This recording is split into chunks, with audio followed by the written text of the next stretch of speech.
দানের নেকি হয়, অবে কুল্লে তাহমিদাতিন সাদাকা, আলহামদুলিল্লাহ বললে দানের নেকি হয়, অবে কুল্লে তাহলিলাতিন সাদাকা, লা ইলাহা ইল্লাল্লাহ বললে দানের নেকি হয়, আমরুন বিল মারুফে সাদাকা, ভালো কাজের আদেশ করলে দানের নেকি হয়, অনাহিনুল মুনকারে সাদাকা, মন্দ কাজের নিষেধ করলে দানের নেকি হয়, অফি বুঝিয়ে আহাদেকুম সাদাকা, তোমাদের স্ত্রী মিলনেও দানের নেকি হয়। আল্লাহর নবী এইভাবে বলতে থাকলেন।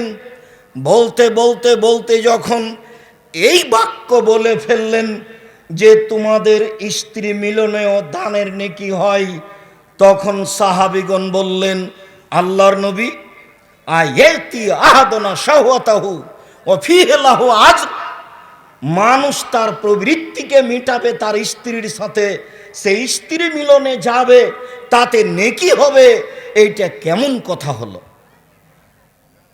স্বাভাবিকভাবে বিবেকে আসতে পারে।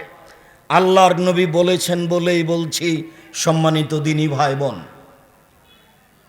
তখন আল্লাহর নবী বললেন, আর তোমাদের মতামত কি? তোমরা কি বলতে চাও? ওয়ালা ওয়াদা, যদি এই কাজটি কেউ করে ফি হারামিন, হারাম উপায়ে, অন্যায় ভাবে, আলাহু ফিহে আলাইহে বিজর, তাহলে কি তার পাপ হবে? তো সাহাবীগণ বললেন, হ্যাঁ, তাতে তো পাপ হবে, এই তো মহা পাপ, এই কাজ যদি অন্যায় ভাবে হয় তাহলে মহা পাপ হবে। তখন আল্লাহর নবী বললেন, যেই কাজ অবৈধভাবে করলে পাপ হয়, সেই কাজ বৈধভাবে করলে নেকি হবে। হাদিস বুখারী মুসলিম। সম্মানিত দিনী ভাই বোন, বলছিলাম সুবহানাল্লাহ বললে দানের নেকি হয়, আলহামদুলিল্লাহ বললে দানের নেকি হয়, আল্লাহু আকবার বললে দানের নেকি হয়, লা ইলাহা ইল্লাল্লাহ বললে দানের নেকি হয়। আবু হুরায়রা রাদিয়াল্লাহু তাআলা আনহু বলেন, রাসূল সাল্লাল্লাহু আলাইহি ওয়াসাল্লাম বলেছেন, আল কালিমাতু তাইয়্যিবাতু সাদাকা, মানুষকে ভালো কথা বললে দানের নেকি হয়। ভালো কথা, কুল বিল খায়র আবিল ইসমত, আল্লাহর নবী বলেছেন, বললে ভালো বলতে হবে, নইলে চুপ থাকতে হবে। যারা উপস্থিত সকল দিনী ভাই বোনকে জুমার খুতবার এই অংশে অনুরোধ জানাচ্ছি, মুখ সম্ভবপর বন্ধ রাখবেন। আল্লাহর নবীকে জিজ্ঞাসা করা হয়েছিল জাহান্নাম থেকে বাঁচার পথ কি, তখন তিনি জাহান্নাম থেকে বাঁচার 3টি পথ বলেছিলেন। তার একটি বলেছিলেন, আমলিক লিসানাক, মুখ বন্ধ করো। মুখ বন্ধ রাখলেই জান্নাত হবে, মুখ খোলা রাখলেই জাহান্নাম হবে। মুখ বড় ভয়াবহ বস্তু, যা আপনি বুঝতে পারছেন না। রাসূল সাল্লাল্লাহু আলাইহি ওয়াসাল্লামকে রাসূল সাল্লাল্লাহু আলাইহি ওয়াসাল্লাম একদিন বললেন, সঙ্গী সাথী বলতে পারো মানুষকে পিছন দিক থেকে ধাক্কা মেরে জাহান্নামে নিক্ষেপ করে কি? সঙ্গী সাথী বলতে পারো মানুষকে পিছন দিক থেকে ধাক্কা মেরে জাহান্নামে নিক্ষেপ করে কি? সঙ্গী সাথী বলতে পারো মানুষকে পিছন দিক থেকে ধাক্কা মেরে জাহান্নামে নিক্ষেপ করে কি? এই কথা বলতে বলতেই ফাঁকা জলে সানাহু, তিনি তার জিহ্বাটা ধরে নিয়ে বললেন, এ দেখো, এই জিহ্বা মানুষকে পিছন দিক থেকে ধাক্কা মেরে জাহান্নামে নিক্ষেপ করে। সম্মানিত দিনী ভাই বোন, রাসূল সাল্লাল্লাহু আলাইহি ওয়াসাল্লাম বলেন, মুখের ভালো কথাতে দানের নেকি হয়। হাদিস বুখারী মুসলিম। আমি নিজে থেকে বলিনি, ব্যক্তিগত কথা নয়। মুহাম্মদ সাল্লাল্লাহু আলাইহি সাল্লাম আজ থেকে নিয়ে 1450 বছর পূর্বে এই কথা বলেছেন, যে হাদিস বুখারী মুসলিমে রয়েছে। রাসূল সাল্লাল্লাহু আলাইহি ওয়াসাল্লাম বললেন, ওয়া ইয়াখতু খুতওয়াতান ও বিকুল্লি খুতওয়াতান ইয়াখতু ইলা সালাহ সাদাকা, মানুষ পায়ে হেঁটে সালাত আদায় করতে যায় মসজিদের দিকে, যতবার পা ফেলে ততবার দানের নেকি হয়। প্রত্যেক পদক্ষেপে দানের নেকি হয়। এই কথা রাসূল সাল্লাল্লাহু আলাইহি সাল্লাম বলেন। তার পরের বাক্যে বলেন, ও এমাতাতুল আযানিত তারিক সাদাকা, যদি রাস্তাঘাট থেকে কষ্টদায়ক জিনিস সরিয়ে দেয় তাহলেও দানের নেকি হয়। আবু হুরায়রা রাদিয়াল্লাহু তাআলা আনহু বলেন, রাসূল সাল্লাল্লাহু আলাইহি ওয়াসাল্লাম বলেছেন, মাররা রাজুলুন বেগুসনে শাজারাতিন আলা জাহরি তারিক। একদা আল্লাহর নবী রাস্তায়, আল্লাহর নবী বলেন, একদা এক ব্যক্তি রাস্তার উপরে একটা গাছ পড়েছিল, গাছের ডাল পড়েছিল, সেই ডালের পাশ দিয়ে হাঁটছিল। হাঁটতে হাঁটতে বলল, লান হইয়েন না, অবশ্যই আমি এই ডালটিকে রাস্তা থেকে সরিয়ে দিব যাতে করে মানুষের কষ্ট না হয় চলাচলে। বুখারী মুসলিমের হাদিসে এসেছে, ফাউদ খেলাবেহিল জান্নাহ, তাকে জান্নাতে দেওয়া হয়েছে, সে জান্নাত পাবে। সম্মানিত দিনী ভাই বোন, বলছিলাম রাস্তা থেকে কষ্টদায়ক জিনিস সরিয়ে দেওয়ার বিনিময় জান্নাত। রাসূল সাল্লাল্লাহু আলাইহি ওয়াসাল্লামকে এক ব্যক্তি বলল, আল্লাহর নবী, আল্লিমনি শায়আন আনতাফিউ বিহি, আপনি আমাকে কিছু বলে দেন তো যার বিনিময়ে আমি নেকি অর্জন করব, সফলতা অর্জন করব। তখন আল্লাহ রাসূল বললেন যে, আযলিল আযা মিনাত তরিক, তুমি রাস্তা থেকে কষ্টদায়ক জিনিস সরিয়ে দাও, তাহলে তুমি বেশি নেকি পাবে, সফলতা অর্জন করবে।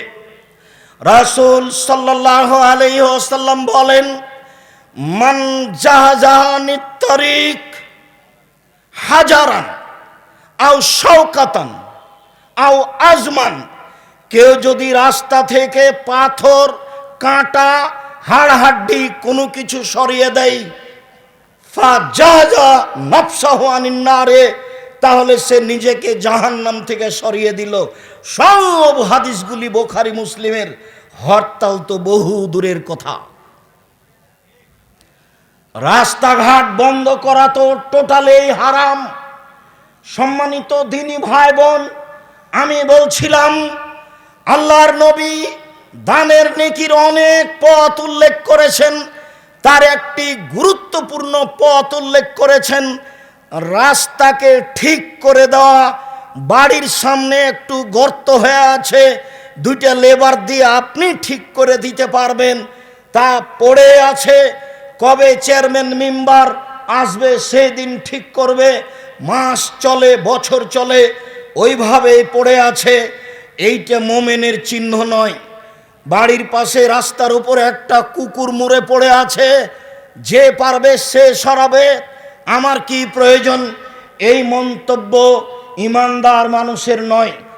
নইলে ইমান কি জিনিস সেটাই বুঝে না, নইলে দান কি জিনিস তার জানা নাই, নইলে জীবিকা নির্বাহ এমনিতেই চলছে পশু প্রাণীর মতো।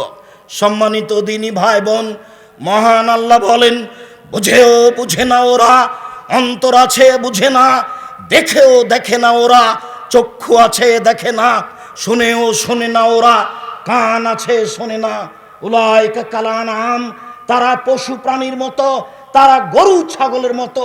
পশু প্রাণী খায়, দিন কাটায়, ভালো মন্দ বিবেচনা করে না।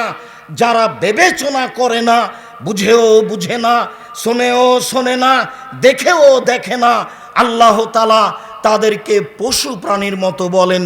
সম্মানিত দিনী ভাই বোন, আবু হুরায়রা রাদিয়াল্লাহু তাআলা আনহু বলেন, রাসূল সাল্লাল্লাহু আলাইহি ওয়াসাল্লাম বলেছেন, পৃথিবীর মানুষ তাসাদ্দাকু, তোমরা দান করো।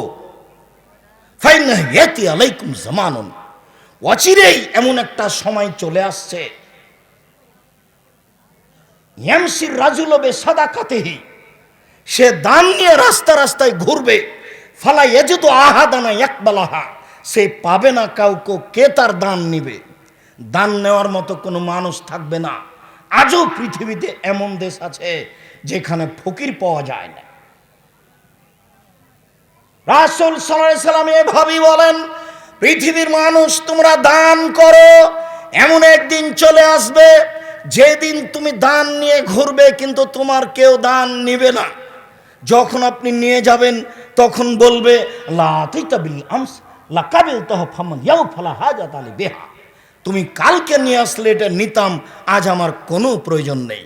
সম্মানিত দিনী ভাই বোন, রাসূল সাল্লাল্লাহু আলাইহি সাল্লাম পৃথিবীর সকল মুসলিম পুরুষ নারীকে এভাবে দান করার জন্য বলেন। আল্লাহ তুমি এই হাদিসগুলি বুঝে আমাদেরকে তো আমল করার তৌফিক দান করো। আল্লাহুম্মা আমিন। আল্লাহুম্মা সাল্লি আলাইহি, আল্লাহুম্মা বারিক আলাইহি।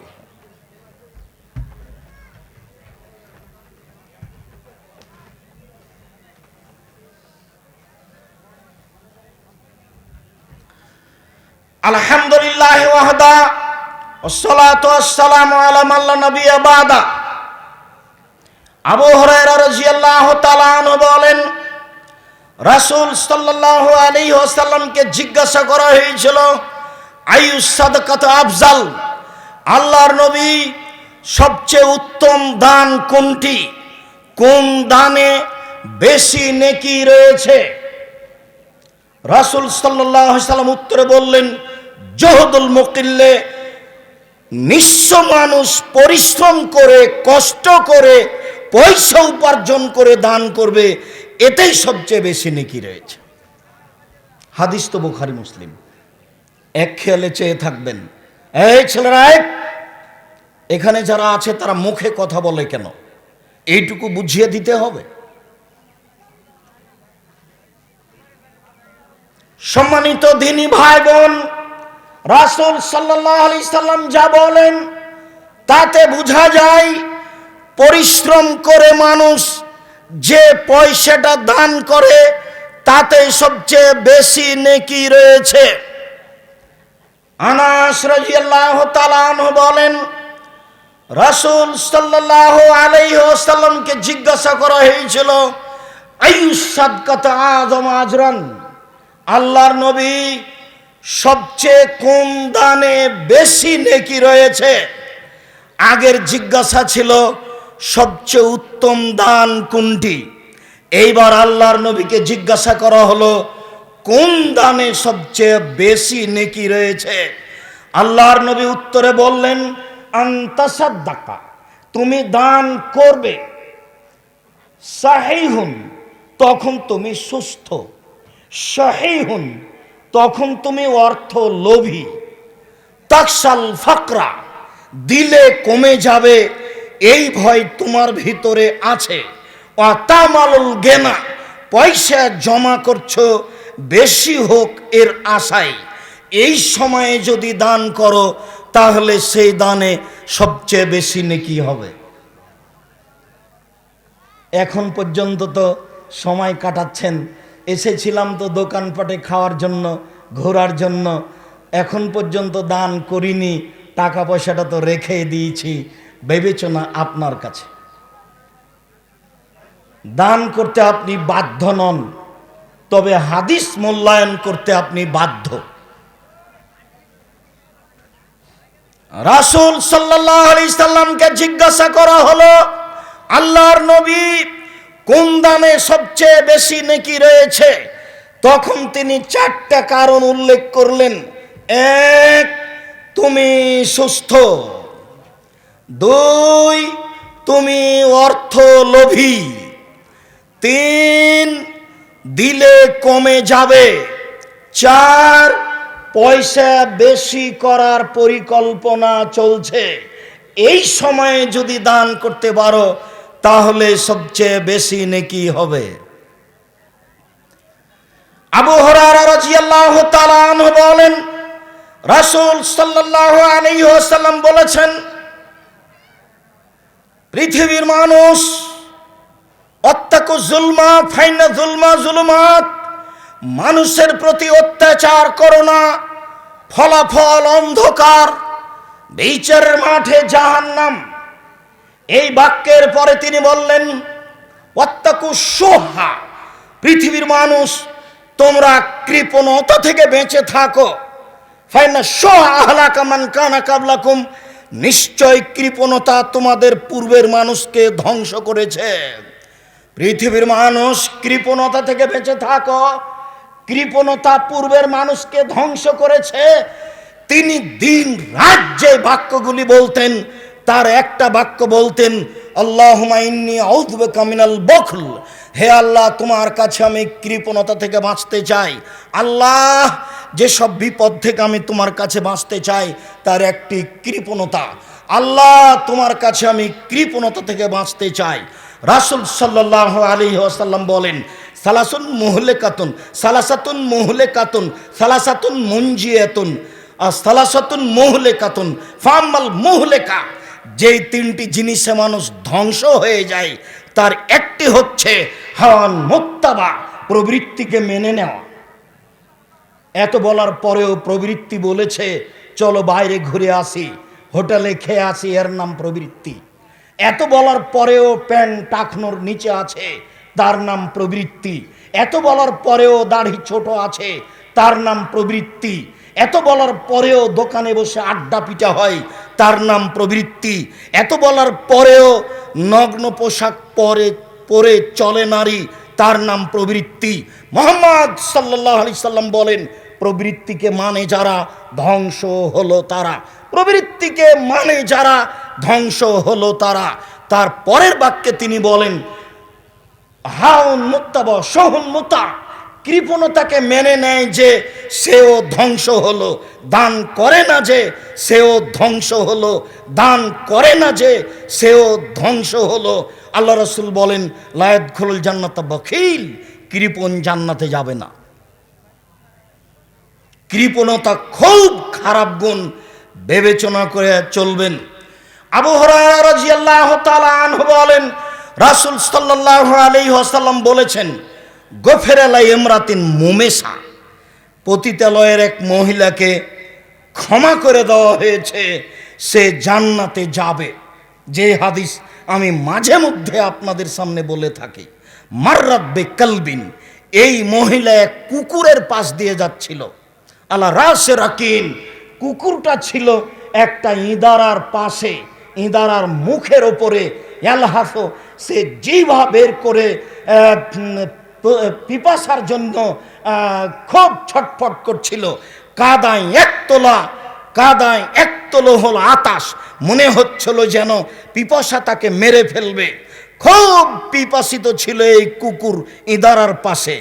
এইখান দিয়ে ওই মহিলা যাচ্ছিল। ফান নাজাত খুব ফাহা, সে তার পায়ের মোজা খুলল। পায়ের মোজা খুলে তার উড়নি দিয়ে মোজাকে বাঁধল। ফান নাজাত লাহুল মা, মোজা বেঁধে ওই মোজাতে করে ইঁদারা থেকে পানি উঠালো, কুকুরকে পানি পান করালো। গোফেরা লাহা, এই মহিলাকে ক্ষমা করা হয়েছে, সে জান্নাতে যাবে। হাদিস বুখারী মুসলিম। পশু প্রাণীর প্রতি যদি মানুষ দয়া করে সেটাও দান, সেটাও সাদকা, যার বিনিময় জান্নাত। রাসূল সাল্লাল্লাহু আলাইহি সাল্লাম বলেন।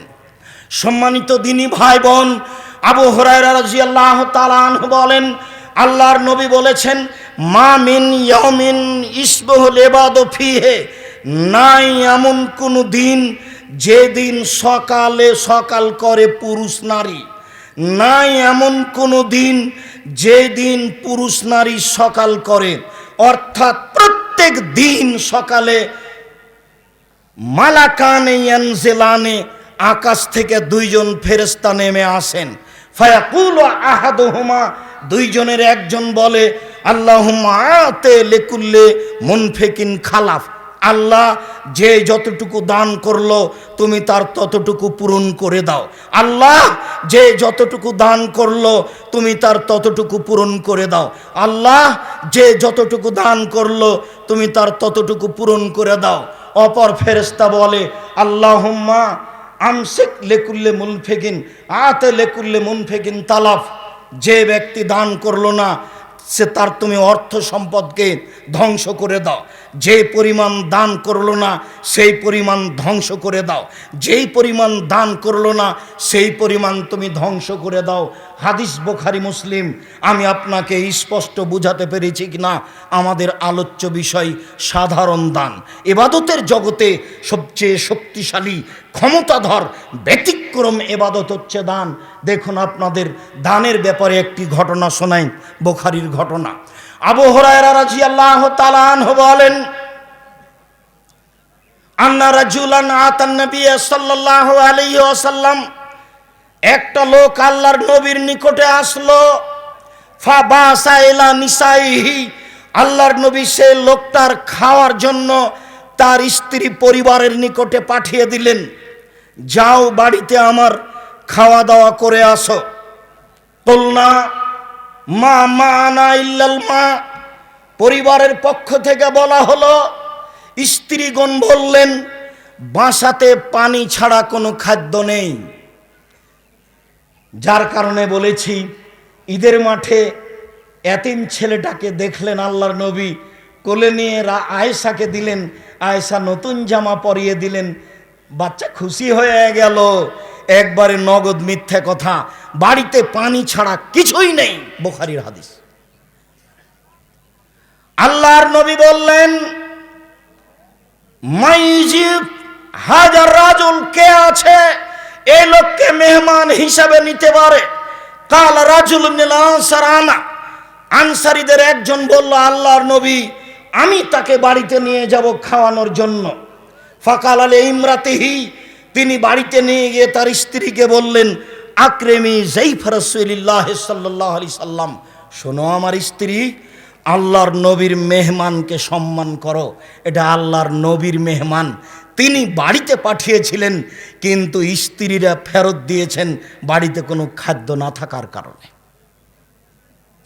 ফাকালাত, স্ত্রী বললেন, মা ইন্দি ইল্লা কুতু সিবিয়ানি, আমার বাসায় শুধুমাত্র বাচ্চাদের জীবনে বেঁচে থাকার মতো খাদ্য আছে, আর কিছু নেই। শুনুন, বাসায় শুধু আমার বাচ্চাদের জীবনে বেঁচে থাকার মতো খাদ্য আছে, এছাড়া আর কিছু নেই। স্বামী বললেন, হাই তো আমাক, খাদ্য প্রস্তুত করো। ওয়াসবিহি সিরাজাক, বাতি জ্বালাও। অন্নাবেবি সিবিয়ানাক, বাচ্চাদের ঘুমিয়ে দাও। ফারাদু আসান, এবার সবাই মিলে যেই খাদ্য ছিল সেই খাদ্য খাওয়ার প্রস্তুতি নিল। ফাহাইয়া তামাহা, মহিলা সাহাবীর স্ত্রী, তিনি তার খাদ্য পানি রেডি করলেন। ওয়াসবাহা সিরাজাহা, তিনি তার বাতি জ্বালালেন। আর নামামাত সিবিয়ানাহা, তিনি তার বাচ্চাদেরকে ঘুমিয়ে দিলেন। সুম্মা কামাত, তারপর খাদ্যর পাশে আগিয়ে গেলেন, বাতির পাশে আগিয়ে গেলেন। ফাত ফাতহু, ফাত ফালানে, দেখাতে চাচ্ছে যে তারা দুইজন তার সাথে খাচ্ছে। আন্নাহুমা ইয়াকুলানে, যে তারা দুইজন তাদের সাথে খাচ্ছে। ফাবাতা তাবিয়ানে, দুইজন ক্ষুধার্ত অবস্থায় সকাল করে দিল। যেইটুকু খাদ্য ছিল মেহমানকে খাইয়ে দিল, বাচ্চাকে ঘুমিয়ে দিল। এ অবস্থায় সকাল হয়ে গেল। ফাসবাহা ফাগাদা এলান নবী সাল্লাল্লাহু আলাইহি সাল্লাম, সকালে তিনি আল্লাহর নবীর কাছে গেলেন। আল্লাহর নবী বললেন, জাহাকাল্লাহু মিন ফালিকুমা, শোনো, তোমাদের দুইজনের স্ত্রীর কাজ দেখে আল্লাহ হেসে উঠেছেন, আল্লাহ খুশি হয়েছেন। তোমাদের দুইজনের কাজ দেখে আল্লাহ হেসে উঠেছেন, আল্লাহ খুশি হয়েছেন। মানুষের কর্ম, বুখারী মুসলিমের হাদিস, মানুষের কর্ম, মানুষ মেহমানকে খাওয়াচ্ছে এভাবে। আমি কি দিয়ে বুঝাই আপনাকে দান কি জিনিস? সম্মানিত দিনী ভাই বোন, আবু হুরায়রা রাদিয়াল্লাহু তাআলা আনহু বলেন, রাসূল সাল্লাল্লাহু আলাইহি ওয়াসাল্লাম বলেছেন, সাবাতুন ইযিল্লুহুমুল্লাহু তাআলা ফি জিল্লিহি ইয়াওমা লা জিল্লা ইল্লা জিল্লুহু, বিচারের মাঠে 7 শ্রেণীর মানুষকে আল্লাহ তার বিশেষ ছায়াতলে রাখবেন। বিচারের মাঠে আল্লাহ তাআলা 7 শ্রেণীর মানুষকে বিশেষ ছায়াতলে রাখবেন। তার এক শ্রেণীর মানুষ রাজুলুন তাসাদ্দাকা ফাখফাহা দান করেছে, গোপনে দান করেছে, হাত্তা তালা তালামু শিমালুহু মা তুনফিকু ইয়ামিনুহু, সে তার ডান হাতে দান করলো, বাম হাত বুঝতে পারলো না। তার মানে গোপনে দান করলো, গোপনে দান করবে যে সে পাবে বিচারের মাঠে বিশেষ ছায়া। আনাস রাদিয়াল্লাহু তাআলা আনহু বলেন, রাসূল সাল্লাল্লাহু আলাইহি ওয়াসাল্লাম বলেছেন, ইন্না সাদকাতা সিররে তুতফিউ গাদাবার রাব্বে, নিশ্চয় গোপন দান আল্লাহর রাগকে মিটিয়ে দেয়, নিশ্চয় গোপন দান আল্লাহর ক্রোধকে মিটিয়ে দেয়। আপনার উপরে আল্লাহ রাগ করে আছেন, ফলাফল জাহান্নাম হবে। দান করেছেন, রাগ মিটে গেছে, ফলাফল জান্নাত হয়ে গেছে। উকবা ইবনে আমির রাদিয়াল্লাহু তাআলা আনহু বলেন, রাসূল সাল্লাল্লাহু আলাইহি ওয়াসাল্লাম বলেছেন, ইন্না সাদকাতা তুতফিউ আন আহলিহা হারাল কবুরে, নিশ্চয় দান করে যে তার কবরের শাস্তি মাফ হয়ে যায়, নিশ্চয় দান করে যার নামে তার কবরের শাস্তি মাফ হয়ে যায়, তার কবরের শাস্তি বন্ধ হয়ে যায়। একটা লোক আল্লাহর নবীর কাছে এসে বলছে, আল্লাহর নবী কাদ উফতিলাতাত উম্মি, আমার মা হঠাৎ করে মারা গেছেন, লাউ তাকাল্লামাত তাসাদ্দাকাত, আমার মা কথা বলতে পারলে দান করতেন, আফা উসাদ্দিকু আনহা আল্লাহ সব, আমি কি তার পক্ষ থেকে দান করতে পারি, তার কি নেকি হবে? তালা নাম, আল্লাহ রাসূল বললেন, হ্যাঁ তুমি তোমার মায়ের নামে দান করো, তার নেকি হবে। ব্যতিক্রম ইবাদত পৃথিবীতে দান। রাসূল সাল্লাল্লাহু আলাইহি ওয়াসাল্লাম বলেন, ইন্না সাদকাতা তুতফিউল খাতিয়াতা কামা ইতফিউল মাউন নারা, নিশ্চয় দান মানুষের পাপকে ওইভাবে মিটিয়ে দেয়, পানি যেমন আগুনকে নিভিয়ে দেয়। নিশ্চয় দান মানুষের পাপকে ওইভাবে মিটিয়ে দেয়, আগুন যেমন, পানি যেমন আগুনকে নিভিয়ে দেয়। সম্মানিত দিনী ভাই বোন, রাসূল সাল্লাল্লাহু আলাইহি ওয়াসাল্লাম বলেছেন, আস-সাদকাতু বুরহান, দান হলো দলিল, আস-সাদকাতু বুরহান, দান হলো দলিল, আস-সাদকাতু বুরহান, দান হলো দলিল। এই জমি আমার, প্রমাণ এই যে দলিল, এই বাড়ি আমার, প্রমাণ এই যে দলিল, বিচারের মাঠে জান্নাত পাবো ইনশাআল্লাহ, প্রমাণ দান। মর্মে সালাফি কনফারেন্সের সমস্ত উপস্থিত দিনী ভাই বোনকে অনুরোধ জানাচ্ছি, দানের বিষয়টি কোনোদিন ভুলে যাবেন না। যেভাবে উপার্জন করেন, যেটুকু উপার্জন করেন, অবশ্যই দানের হাত প্রশস্ত রাখবেন। দান দিয়ে বিচারের মাঠে যত সফলতা অর্জন করতে পারবেন, পৃথিবীতে এমন কোনো আল্লাহ এবং আল্লাহর পক্ষ থেকে দেওয়া ইবাদত নেই যার বিনিময়ে আপনি বিচারের মাঠে তত সফলতা অর্জন করতে পারবেন। দানই একটা ব্যতিক্রম, ভিন্ন ধরনের ইবাদত, যাতে ইহকালে সফলতা রয়েছে, যাতে পরকালে সফলতা রয়েছে, যাতে আপনার সফলতা রয়েছে, যাতে আরেকজনের সফলতা রয়েছে। মর্মে আপনাদের প্রাণের প্রতিষ্ঠান জামিয়া সালাফিয়া সঠিক আকীদার প্রতিষ্ঠান, এই সঠিক আকীদার প্রতিষ্ঠানে দানের হাত প্রশস্ত করো তো কোনো সময় একটু সংকীর্ণতা বোধ করবেন না, কেমন কেমন লাগছে এমন মনে করবেন না। দেশে বিদেশে যত দিনী ভাই বোন আছেন সবার নিকটেই আমার জোরালোভাবে আন্তরিক অনুরোধ থাকছে যে নিজে প্রস্তুতি নেন, যারা আত্মীয় স্বজন দেশে বিদেশে আছে তাদেরকে দানের জন্য বলেন। যেসব নাম্বারগুলি ব্যাংক অ্যাকাউন্ট নাম্বার হিসেবে, মোবাইল নাম্বার হিসেবে বলা হয়েছে, সেইগুলি আপনি ব্যবহার করুন। আল্লাহ আমাদের যারা মারা গেছে তুমি তাদের কবরের শাস্তি মাফ করো। আল্লাহ আমরা যারা অসুস্থ তুমি তাদের আরোগ্য দান করো। আল্লাহ আমরা যারা বেঁচে আছি তুমি তাদেরকে তোমার রাসূলের পদ্ধতি অনুযায়ী চলার তৌফিক দান করো। আল্লাহ তুমি আমাদের জামিয়া সালাফিয়া এবং তার অধীনে যত কাজ হচ্ছে সমস্ত কাজকে যথাযথভাবে মূল্যায়ন করার তৌফিক দান করো। আল্লাহ তুমি আমাদের জামিয়া সালাফিকে কবুল করো। আল্লাহ তুমি জামিয়া সালাফের সালাফি কনফারেন্সকে কবুল করো। আল্লাহ যারা অর্থ সম্পদ দান করে তুমি তাদের অর্থ সম্পদকে কবুল করো, তুমি তার উত্তম বিনিময় দান করো, তুমি তাদের অর্থ সম্পদকে নিরাপদে রাখো, তুমি তাদের অর্থ সম্পদে রুজি রোজগারে বরকত দাও। তোমার দরবারে এই জুমার খুতবার শেষে এই